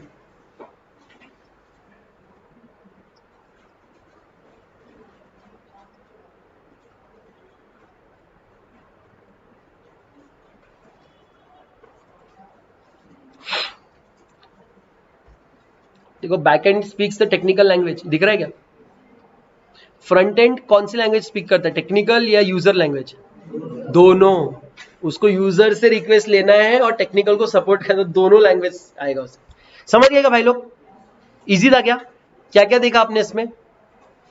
पहले देखा कि क्यों जरूरत क्या है आपको फ्रंट एंड और बैक एंड। फ्रंट एंड बोले तो जो प्रेजेंट कर रहा है, जिससे आप इंटरैक्ट कर रहे हो। बैक एंड बोले तो जिससे फ्रंट एंड इंटरैक्ट करके डिटेल लेके आ रहा है। उसने क्या बोला कि why do we need front end and back end? पहला, डोमेन एक्सपर्ट। कौन डोमेन एक्सपर्ट होता है, फ्रंट एंड या back end? Back end expert होता है ना। दूसरा, प्रेजेंटेशन किसको आता है, बैक एंड को या फ्रंट एंड को? फ्रंट एंड को। यूजर एक्सपीरियंस किससे डिफाइन होता है, फ्रंट एंड से या बैक एंड से? फ्रंट एंड से। स्पीड कैसे बनती है, क्योंकि दोनों एंड्स अलग अलग लोगों के पास, इसलिए स्पीड बढ़ रही है। लैंग्वेज, फ्रंट एंड को कौन सा लैंग्वेज आता है? दोनों। कौन सा? Users language and technical language. Back end को कौन सा लैंग्वेज आता है? Only technical language. क्या यूजर को टेक्निकल लैंग्वेज आएगा? जरूरी नहीं है। अब देखो application software, as already discussed in the previous chapter, जो कि हमने पढ़ा नहीं है। An application software performs many functions such as receiving the inputs from the users, interprets the instruction and performs logical functions so as desired output is achieved. बराबर? वापस पढ़ू? वापस पढ़ रहा हूं। As already discussed in the previous chapter, जो हमने पढ़ा नहीं है, an application software performs many functions such as receiving the input from the user, interprets the instruction and performs logical functions so as the desired output is achieved. बराबर है? यही काम होता है एप्लीकेशन का। In most softwares there are 3 layers which together form an application. Application layer, an operating system layer and a database layer. तीनों पता है तुम लोग को। सबसे नीचे कौन सा सिस्टम लेयर रहता है? सबसे नीचे डेटाबेस लेयर, उसके बाद एप्लीकेशन लेयर,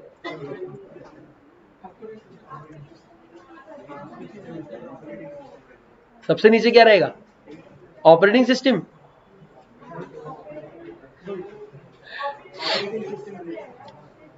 बोलो ना, सोचो, थोड़ा सोचो ना, समझ में आएगा। तुमने ये पढ़ा भी है, देखो इधर क्या लिखा है। This is called a 3 tier architecture. The application layer receives inputs from application layers, receive inputs from users and perform certain validation. If user is authorized to request transaction, the operating system layer then carries these instructions and process them using data stored in database and returns the result in application layer. एक database layer हो गया, एक application layer और एक OS layer। ठीक है, तो ये OS layer है, सपोज सबसे नीचे है, एक्चुअली सबसे नीचे होना चाहिए OS layer, फिर है एप्लीकेशन लेयर और उसके नीचे आएगा डेटाबेस लेयर। बराबर है क्या? नहीं? मेरे को बताओ ना लॉजिकली कौन सा ऊपर कौन सा नीचे होना चाहिए? ऑपरेटिंग सिस्टम आएगा।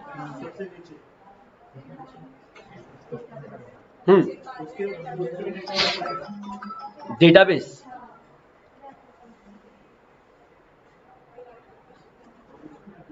ये डेटाबेस है, इसके ऊपर एप्लीकेशन। बराबर है क्या? कैसे? हाँ ऑफ कोर्स, एप्लीकेशन सॉफ्टवेयर देखो ना इधर लिखा है, सॉफ्टवेयर एप्लीकेशन किसके ऊपर इंस्टॉल्ड होता है? ऑपरेटिंग सिस्टम पे। डेटाबेस किस पे इंस्टॉल्ड होता है? सर्वर पे। डेटाबेस कहाँ रखते हो? एक कंप्यूटर में रखते हो? कंप्यूटर में रखते हो अपनी? मजा आ जाएगा फिर तो। ये ना ऐसा पिरामिड बनता है इसका, बट दैट डजंट मीन कि ये सारी चीजें एक ही जगह पे रहेगी। डेटाबेस जो है वो सिस्टम के साथ भी हो सकता है, सिस्टम से बाहर भी हो सकता है, लेकिन application layer always OS layer के बाद रहेगा। Application layer always OS layer के बाद रहेगा। तो सबसे नीचे आएगा ओएस ये वाला, इसके बाद आएगा एप्लीकेशन। अगर डेटाबेस नहीं है तो, अगर डेटाबेस है तो पहले डेटाबेस आएगा फिर एप्लीकेशन आएगा, क्योंकि डेटाबेस के बिना एप्लीकेशन परफॉर्म ही नहीं कर सकता। एप्लीकेशन को तुम क्या कोडिंग दोगे कि ये डेटा इधर से लेके आ, और वो डेटाबेस ही लेयर नहीं है, तो फिर एप्लीकेशन किधर से लाएगा? तो you need an OS to run an application, and also you need a database so that an application can perform whatever the application is supposed to perform. तो OS, उसके बाद database, उसके बाद application, फिर है क्या है? The operating system layer then carries the instruction and processing them into data stored in the database and returns the result to the application layer. ये 3 टायर पढ़ा है ना भाई तुम लोग? क्या होता है 3 टायर में? एक क्लाइंट है, क्लाइंट एप्लीकेशन लेयर से बात करता है, एप्लीकेशन लेयर सर्वर से बात करता है और डेटा लेके आता है ना। पढ़े ना अपन लोग?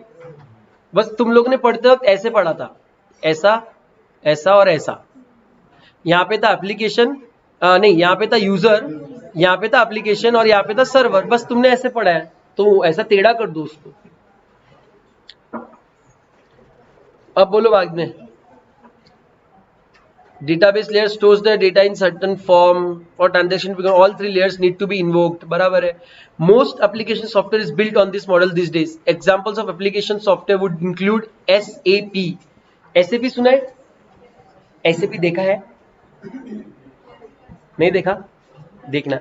SAP के कोर्सेज होते हैं सर, 1.5 लाख का फीस है उसका। SAP में मॉड्यूल्स होते हैं। हम लोग को कौन से मॉड्यूल करना पड़ता है? Finance module. बाकी लोग अपने अपने हिसाब से, कोई मार्केटिंग में तो मार्केटिंग मॉड्यूल, एचआर में तो एचआर का मॉड्यूल, इन्वेंट्री में तो इन्वेंट्री का मॉड्यूल, कस्टमर रिलेशनशिप मैनेजमेंट तो सीआरएम मॉड्यूल। ऐसे बहुत सारे मॉड्यूल्स होते हैं उनके। ओरेकल फिनेकल सुना है? देखा है? किधर देखा? कहाँ रहता है यूजुअली? बैंक्स में।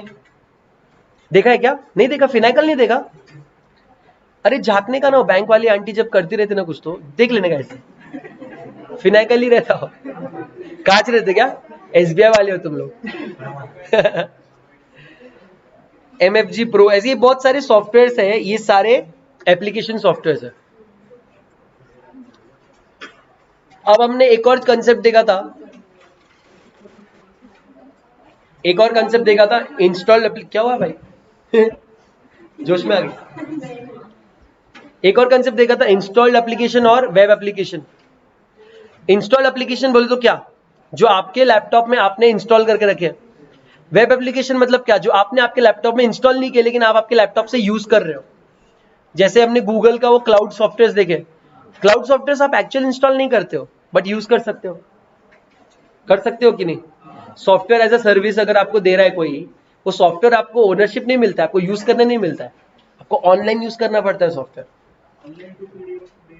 Online to PDF is also a software as a service. Using software. These are 2 ways of using. There are होना चाहिए software including financial accounting software. पहला इंस्टॉल एप्लीकेशन, दूसरा वेब एप्लीकेशन। पहला क्या है? इंस्टॉल एप्लीकेशन, ऐसे जो आपके हार्ड डिस्क में है। Web application not installed on hard disk but कहां पर है? Installed on web server. ये जो फिनेकल आप देखते हो, ये वेब सर्वर पे इंस्टॉल्ड होता है और हर पीसी में यूज कर रहे होते हैं। हर एक पीसी में नहीं होता है। डिलीट कर दिया है मोस्टली मैंने, एक क्लाइंट का था इधर मेरे पास, डिलीट कर दिया मैंने। ये क्या करते हैं ना, आपको एक लिंक, सपोज ओरेकल का अगर कोई पर्टिकुलर सॉफ्टवेयर है तो ओरेकल का एक लिंक आता है, वो लिंक आप क्लिक करो या तो कॉपी करो और ब्राउजर में पेस्ट करो तो आपका वो सॉफ्टवेयर चलता है। क्यों? क्योंकि वो वेब ब्राउजर से आपके वेब सर्वर को हिट करता है और वेब सर्वर पर्टिकुलर लिंक के अगेंस्ट में सॉफ्टवेयर का एक्सेस देता है। ये आपको लिंक आईटी पर्सनल से लेना पड़ता है। जब आप ऑडिट करने जाएंगे कभी, अगर वहां पे ईआरपी नहीं है, ईआरपी को आपको इंस्टॉल करना पड़ता है, पर जितना कंप्यूटर में आप लॉगिन करोगे उसके हिसाब से आपको पेमेंट करना पड़ता है ईआरपी का। ओरेकल फिनेकल इसमें ऐसा नहीं है। आपके अगर एक बार सर्वर पे डाल दिया, जो भी कंप्यूटर सर्वर से जुड़े हैं वो पर्टिकुलर एक लिंक को क्लिक करके वो सर्वर से एक्सेस कर सकते हैं सॉफ्टवेयर। जब वो सॉफ्टवेयर आपके सामने आ जाता है, आपके पास दो चीजें पूछता है आपको, लॉगिन आईडी और पासवर्ड। वो लॉगिन आईडी और पासवर्ड डालने के बाद यू एंटर द सिस्टम। उसके बाद आप चाहो तो अकाउंटिंग एंट्री करो, आप चाहो तो ऑडिट करो, whatever the user ID password is provided to you. अगर आपके पास ऑडिटर आईडी है तो you get read rights only. Right यानी RIGST, रीड ओनली के राइट्स रहते हैं। आप you can not change a transaction, आप फ्लैग कर सकते हो मैक्स।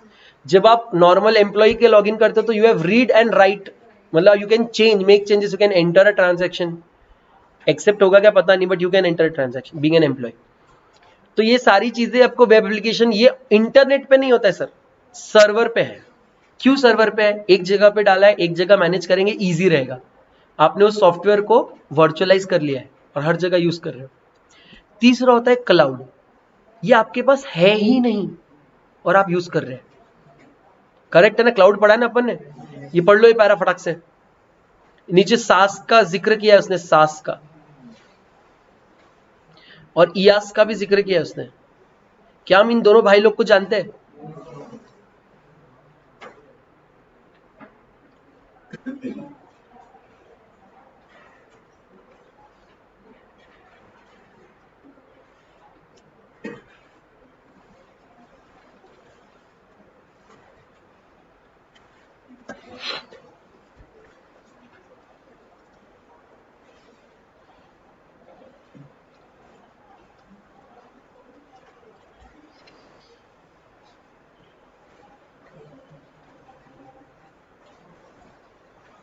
पढ़ लिया?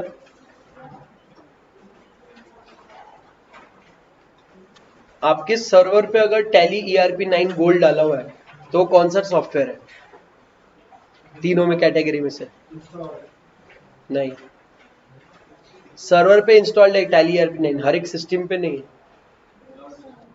क्लाउड भी नहीं है। वेब एप्लीकेशन होगा ना? वेब एप्लीकेशन एक बार पढ़ो वापस।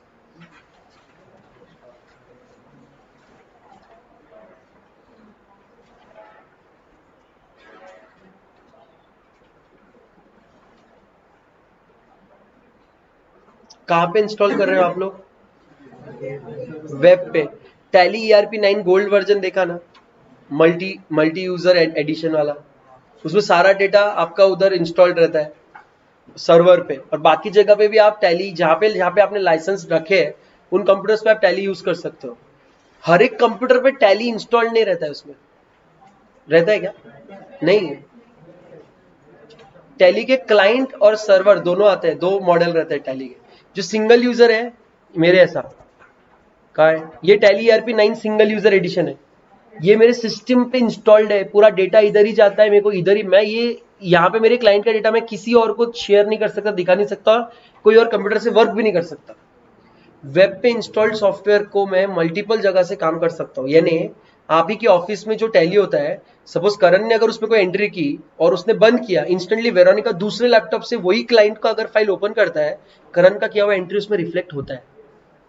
वो आप एक यहाँ पर वेब एप्लीकेशन करके यूज कर रहे हो, कोडेड है इसलिए अपने को समझता नहीं है। जो सिंगल डिवाइस लेते हैं, अभी मैं इसी कंप्यूटर में बैठ के मेरे को उस पर एंट्री करना पड़ेगा और कहीं नहीं, ऑनलाइन भी नहीं है।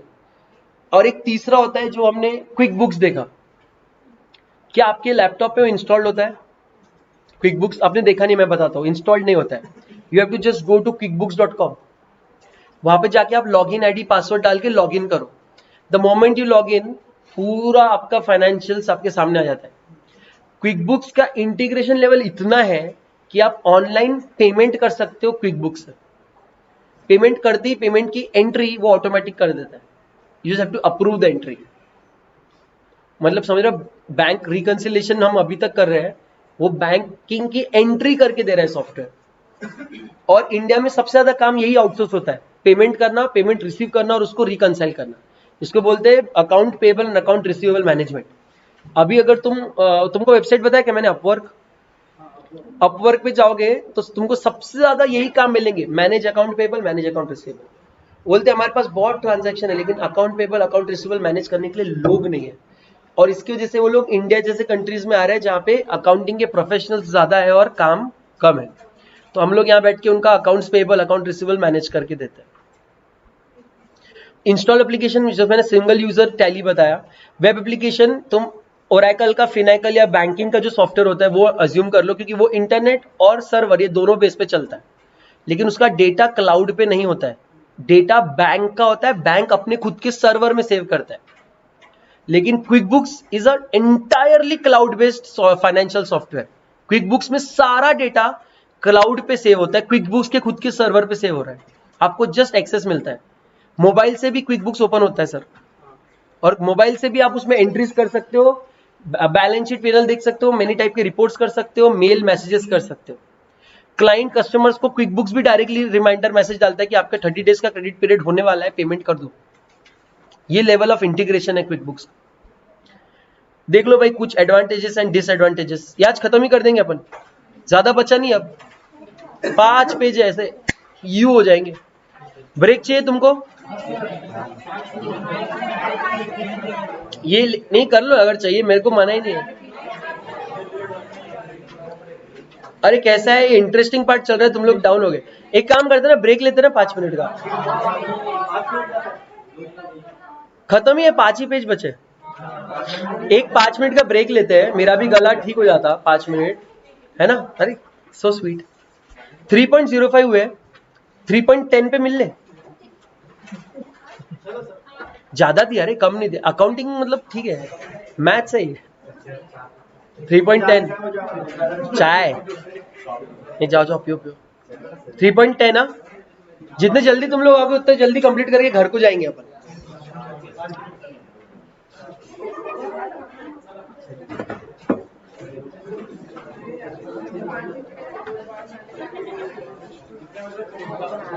अब भी हो जाएगा, बचे नहीं। हाँ हो जाएगा ना? 1 सवा। हाँ यार ले आया है, क्या दे देना। अरे किधर है तू, किधर है? अरे आपका नंबर इधर से कॉल आया था मेरे को, काय के लिए? हमारे भाई अच्छा पार्सल आया था उसके लिए क्या? सॉरी मैं बाहर था, क्लास ले। अच्छा अच्छा गया ना, भेज देना अपने ऊपर। Thank you. हाँ हाँ हाँ ठीक है हो गया ना, ठीक है ओके ओके।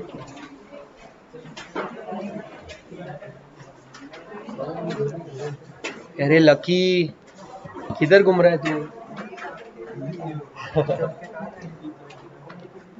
शिवानी काही बोलत नाही आजकाल, क्या बोलते करण सर? अरे हालत सुधर नहीं रही यार, क्या करूं इसको? क्या पसीना आ रहा है उन्हें? अरे वो मेरे को किसने तो बोला था गला क्लियर करने के लिए वो होता है कुछ तो, हाँ क्या बोलते उसको? हाँ